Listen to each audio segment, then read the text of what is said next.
เอาฮัลโหลโดยหนุ่มมืองามๆเด้อหนุ่มมืองามๆแซ่บบ่แซ่บแซ่บโอ้ยพี่น้องเอ้ยเนาะนี่โอ้แซ่บไปเลยบ่แซ่บบ่ทางนี้บ่ดังๆคะแนนมาแซ่บนะ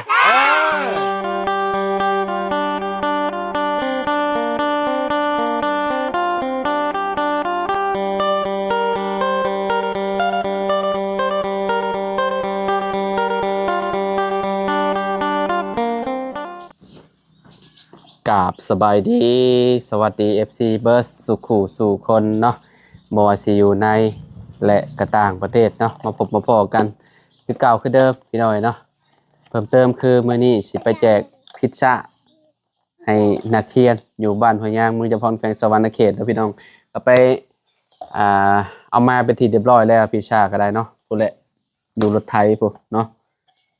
30กล่องพี่น้อยเนาะแล้วก็มีน้ำโคก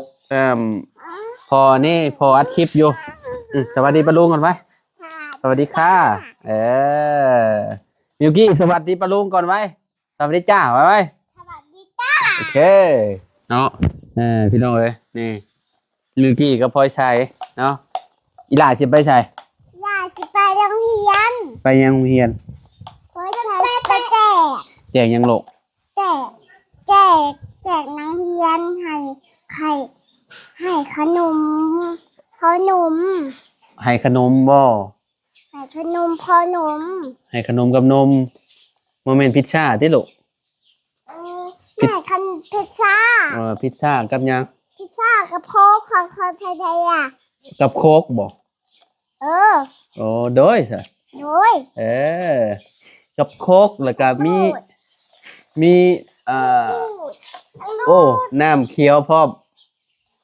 น้ำเขียวเป๊ปซี่เนาะน้ำแดง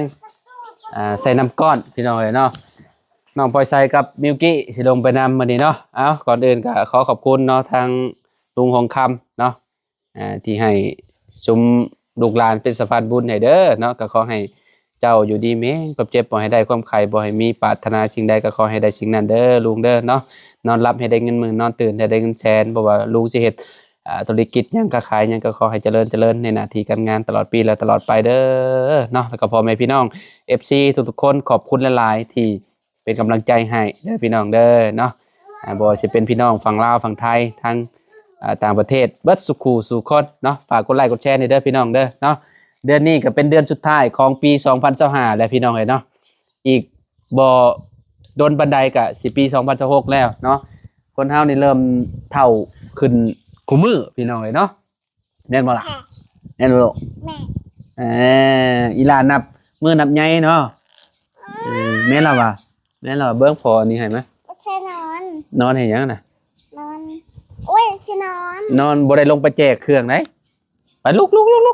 ไปพี่น้องเอ้ยเนาะไปเบิ่งไปชมบรรยากาศอยู่ทางผู้แลโรงเรียนผู้พี่น้องเอ้ยเนาะว่าน้องๆเพิ่นสิดีใจซำใดเพิ่นได้กินพิซซ่าครั้งแรกพี่น้องเอ้ยเนาะพี่น้องเอ้ยนะตอนนี้ก็มาฮอดโรงเรียนแล้วเนาะสิมี30กล่องพี่น้องเอ้ยเนาะ31วะ31เนาะมันสิมีแบบลายรถอยู่ได้พี่น้องเนาะ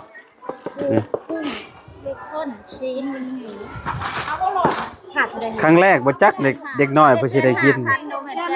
ครั้งแรกเลยพี่น้องเนาะบางคนนี่บ่เคยกินซ้ำคิดว่าขนาดแบบข่อยยังบ่เคยแบบอันนั้นเลยพี่น้องเนาะแบบโดนๆสิกินเท่านึงนะบางคนนี่คือแบบโอ้ยแทบสิอันนั้นเลยเนาะมันเป็นอาหารพลังพี่น้องเอ้ยเนาะอันนี้ก็เป็นน้ำเขียวน้ำโค้กน้ำแดงน้ำเป๊ปซี่เนาะใส่น้ำก้อนให้เพิ่นเนาะดิน้องเนาะ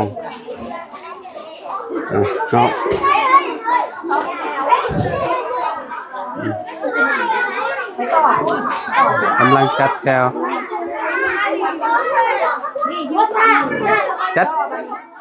2 แถว อ่าจัดต่อแถวคือเข้าหลบทุ่งน่ะละ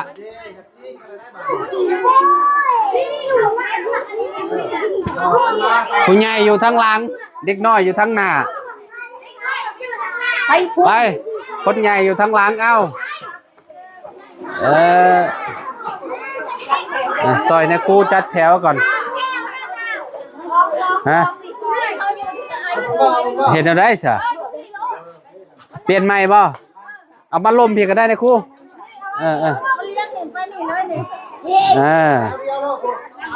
เอายาวๆรถแถวยาวเลยก็ได้แถวเดียวเลยมาครบบ่มันนี่นะมาครบบ่บ่เป็นยังบ่เป็นยังวะมาเด็กน้อยมาทางหน้าก็ได้เด็กน้อยน่ะน้อยสุดน่ะเนาะไปน้อยนะอยู่ทางหน้าเอาอยู่ทางหน้าเด้อเรียนแถวมาไปเรียนแถวทางหน้าเลยนี่เข้านี่ก็ได้นี่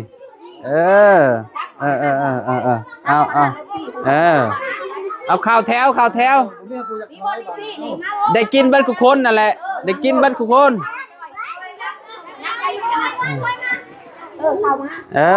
ข่าวอย่าเ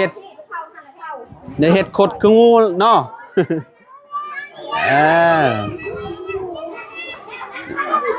ได้กินยังอีกได้ป่ะนี่เช้านี่ก็ได้โมเมนต์บ่กินเด้มันชงกระปกบ่เอาเข้านะมาถือนั่นน่ะมีแต่ขี้ดินน่ะเข้าแถวถอยหลังเข้าแถวโอ้มิวกี้ก็ต่อแถวนำกับเจ้าอีกบ่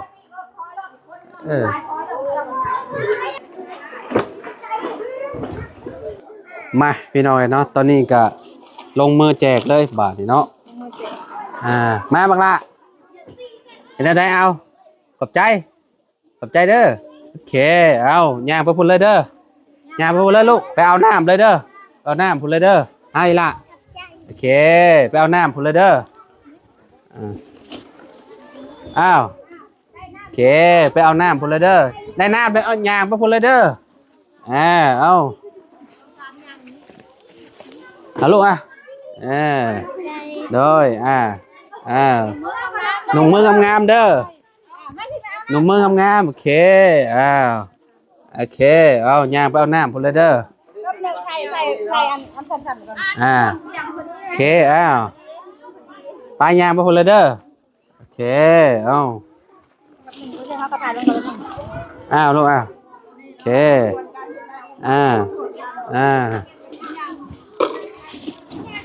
ลูกโอเค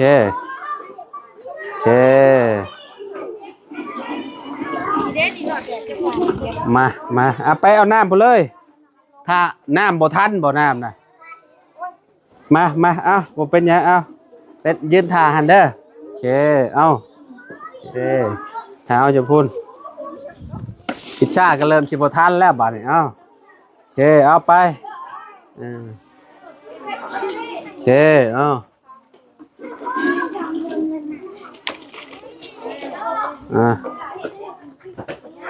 เอาไปยางไปท่าเท้าน้ำ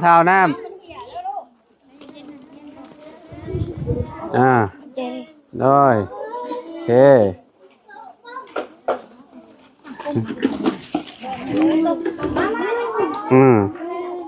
โอเคเคยกินบ่พิชชาบ่เคยยึดอันหนึ่งได้เอามาเอาลูกถ่ายก่อนแป๊บนึงกดจิกบ่ทันเลยเอาเจ้าโอเคยืนท่าแป๊บนึงเท้าน้ำอ้าวโอเคน้ำยังก็ยินรถสลับกันก็ได้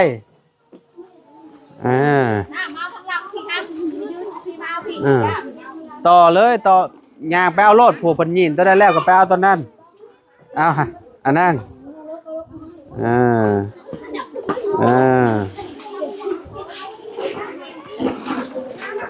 ลูกโอ เออรอก่อนแป๊บนึงอันนี้มันเป็น เออบ่ให้กับเจ้าเนาะ ช็อตอยู่พี่เด้อช็อตเด้อช็อตอยู่พี่เด้อลูกช็อตลูก นะลูกอ่ะไผรู้สึกว่ากินบ่แซ่บมาเอาซอสเด้อซอสนี่เด้อมาเอาเด้อเอาไปบีบใส่เด้อเอาให้โดยแป๊บหนึงเด้อใจเย็นเด้อใครยังบ่มีซอสโดยอาจารย์วานอาจารย์ใส่น้ำเอาให้ ใส่น้ำกันก็ได้ ซอสเด้อซอส มาก็ใส่ซอสแต่แซ่บอยู่แล้วเนาะ บ่ใส่ซอสก็แซ่บอยู่แล้วแม่นบ่ อะไรบ่ เอาลูกอ่ะอ้าวโอเคอ้าวอ้าวในครูก็เคยกินอยู่บ่พิชชานี่โอ้ใจเย็นเด้อเอาลูกอ่ะแป๊บหนึงรอก่อนแป๊บหนึงพี่น้องเอ้ยเนาะบางคนนี่บ่เคยกินว่าซั่นขนาดอาจารย์ยังบ่เคยกินพิชชาค่อยเคยกินอยู่ 2-3 เทื่อตอนนั้นแหละค่อยตั้งแต่มาแต่ไทยนี่ลูกอ่ะอีหละโดย เคยเห็นนี่แหละจัดห้างเคยเห็นเรา นี่มีกุ้งพร้อมปอตัวคักเลยนี่ กุ้งตัวบักใหญ่พี่น้องเอ้ยโดยใช่แล้วบ่อีกอันหนึ่งบ่ชิ้นหนึ่งโอเคลูกมาผิดเลยโอเค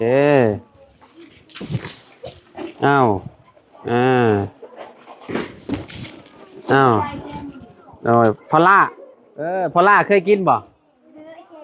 เคยเธอเดียวโอ้พอล่าแสดงว่าทันสมัยได้นี่เจ้าเด้เคยกินบ่เคยคือกันได้นี่ก็ได้โดยบางคนก็เคยบางคนก็บ่เคยเพราะว่าบางทีน่ะพ่อแม่ก็จะเอาไปไทยเด้เจ้าซื้อมาฝากนั่งย้ำมาโลกย้ำมาพี่ย้ำมาเรื่อยๆโอเคเป็นยังอะนะเป็นยังขีดลิ้นขีดดินแต่ตัวเองเต็มมาเลยบาทนี่นะ ไม่ข้าวอกใหม่บ่เสร็จ พายลิ้นน้ำเลยเปื้อนมาเลยบาทนี่อาจารย์มัม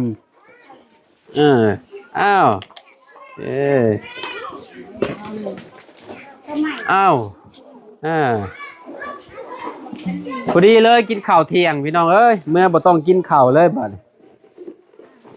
โอเคเข้าห้องได้แล้วนี่ป.5 บ่นี่ใหญ่ๆนี่โอเคโดยเหลืออยู่2ก็มีเบิ่ง อาจารย์เนาะยันคนบางคนเพิ่นบ่ได้แจวเด้โอเคเรียบร้อยเบิดจบแล้วพอแล้วได้กินเบิดทุกคนแล้วบัดนี้เนาะชิมบัดนี้ผู้ช่วยชิมเลยชิมมึงดูผู้ช่วยกินอาจารย์อยู่ใช้อาจารย์น่ะมาชิมมึงดูพิชชาน่ะชิมเบิ่งสิเป็นยังไงรสชาติมันข้ามมาแต่ไทยบ่ได้นี่นะแมนข้ามมาแต่ไทยพี่น้องเพราะว่าเพิ่นไปหับมาแต่ไทยเลยเนาะฮะบุกเพราะว่ากิน2 คนก็ได้เด้บีบใส่เพราะว่าคนหนึ่งกินก็บีบใส่น้ำกันยังเหลืออยู่น่ะเด้ อันน่ะอ่ะเดี๋ยวครูกินรอดโดยลงมือเลยเนาะครูต้ามากินเลยเด้อกินเลยย่านนักเรียนแคนพิชชาป่ะใช้ลูกใช้มักวี่ไปรีดรถไปทำนักเรียนมาก่อนไปลงนางกินรถนางกินแล้วจะกินน้ำจังได้แซ่บป่ะแซ่บแซ่บโอ้ยพี่น้องเอ้ยเนาะนี่โอ้แซ่บไปเลยบาดแซ่บบ่ทางนี้บ่ดังๆคะแนนมาแซ่บนะเฮ้ยเนาะต้องเว้าดังๆเทื่อหน้าสิได้กินอีกคะแนนเว้าดังๆน่ะโอ้ยใช่แซ่บบ่ล่ะแซ่บเนาะโดยแล้วว่ะเอาบาดเลยพี่น้องเอ้ยเนาะพากันกินถั่วหน้าเลยมื้อนี้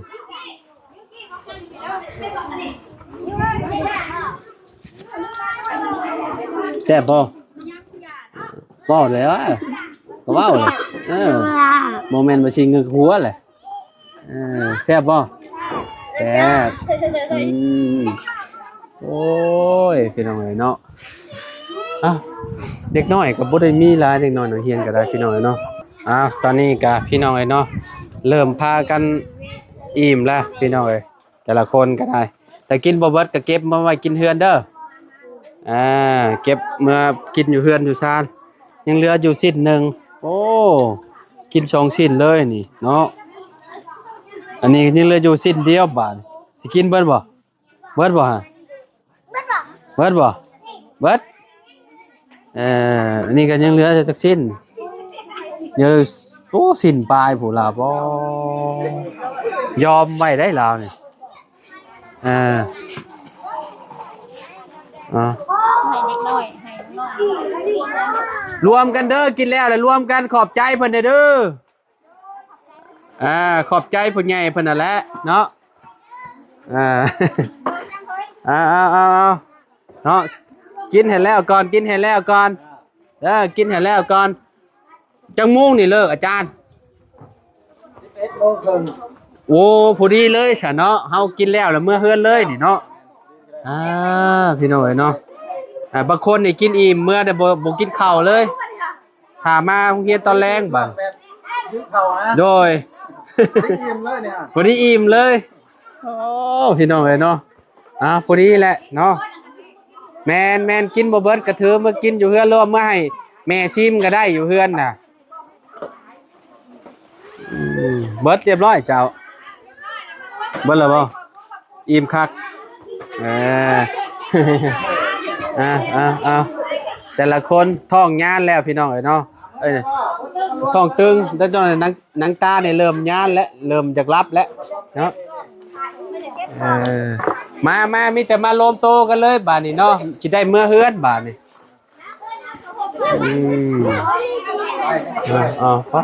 พี่น้องเอ้ยเนาะหลายเทื่อแล้วพี่น้องที่ว่าพอลุงเพิ่นให้ชุมเฮาเนาะมาแจกอาหารการกินสูตรก่อนๆก็เป็นพวกกระปุ้นนมโอ้ยพี่น้องเอ้ยเนาะสูตรนี้ก็เป็นพวกพิซซ่าบางคนก็ครั้งแรกในชีวิตเลยได้กินพิซซ่าพี่น้องเอ้ยเนาะบางคนก็เคยกินบางคนก็เพราะว่าพ่อแม่บ่ได้ไปไทยแบบนี้นะเนาะแต่ก็บ่รู้จักว่าพิซซ่าเป็นแบบใดบางคนก็ได้เนาะเพราะว่าส่วนใหญ่มันเป็นอาหารฝรั่งเพิ่นมักกินพี่น้องเอ้ยเนาะอันนี้คือว่าแปลกสุดๆเลยรอบนี้ที่ว่าเพิ่นให้ชุมเฮามาแจกให้น้องๆเพิ่นกินพี่น้องเพราะว่าเพิ่นอยู่ทางต่างประเทศเด้เพิ่นกินตลอดเนาะเพิ่นก็เลยอยากเปลี่ยนแนวเป็นหยังให้น้องๆเพิ่นชิมน้องเบิ่งเนาะโอ้เบิดบ่พลาเจ้าเรียบร้อยเบิด3ชิ้นเลยยังบ่จงไว้มื้อให้ไผมื้อให้แม่กินโอ้คักกินแล้วยังห่วงแม่อยู่เฮือนอยู่พี่น้องเอ้ยเนาะลูกสาวบนพี่น้องไทย FC จื้อได้ก็คือสิฮู้อยู่ดอกเนาะที่ว่าเราคลอดลูกออกมาเราย่างบ่ได้ให้เด้พี่น้องเอ้ยเนาะตอนนี้บ่ฮู้ว่าคนน้อยเป็นจังได๋ของมื้อนี้สงสัยใหญ่แล้วมั้งมันผ่านมาก็หลายปีเติบแล้วพี่น้องเอ้ยเนาะ อ่าเอามาเรียนกันเลยเด้อบัดนี้เด้อสิได้เมื่อเฮือนเด้อมาเนาะพี่น้องคือสิอิ่มแล้วพี่น้องเลยเนาะแต่ละคนก็ได้โอเคพี่น้องเลยเนาะก่อนสิกลับเพื่อนกลับยังกะมีแต่ให้น้องๆเพิ่นเนาะขอบใจทางผู้ใหญ่เพิ่นนั่นแหละเนาะแซ่บบ่โอเคเอากะขอบใจผู้ใหญ่เพิ่นเด้อที่ซื้อพิซซ่าน้องๆกินเด้อพร้อมกันเลยเด้อบ่หนุ่มมือพร้อมโอเคไปบ้านนี้เรียบร้อยแล้วเนาะมีแต่เมื่อพักแล้วก็ลงไม้ของเฮียนพี่น้องเนาะเพราะว่าพักเที่ยงพอดีเลยเนาะอันนี้ก็เก็บกล่องเมื่อบ่นี่น่ะบ่เก็บกล่องเมื่อเห็นยังลูกเอาเมื่อปลูกพักบ่โอ้เมื่อปลูกพักโอ้ยเนาะเดี๋ยวเมื่อปลูกพักแล้วคนน้อยนี่สบายดีปะลุงเราไหมลูกสบายดีจ้าไปพ่อกันใหม่เด้อสาวโอเคไปพี่น้อยเนาะอยู่ดีไม่แห้งบัดสุขสุขคนขอบคุณทางพ่อลุงหงคำหลายๆเด้อที่ให้ซุมลูกหลานเป็นสะพานบุญให้เนาะก็ขอให้อยู่ดีไม่แห้งร่ำรวยเงินทองปรารถนาสิ่งใดก็ขอให้ได้สิ่งนั้นเด้อพ่อลุงเด้อเนาะใกล้สิปีใหม่แล้วเนาะอยู่ดีไม่แห้งร่ำรวยทุกๆคนเลยเนาะเอาสำหรับคลิปนี้เนาะขอกล่าวคำว่าสบายดีพี่น้องพ่อกันใหม่เด้อ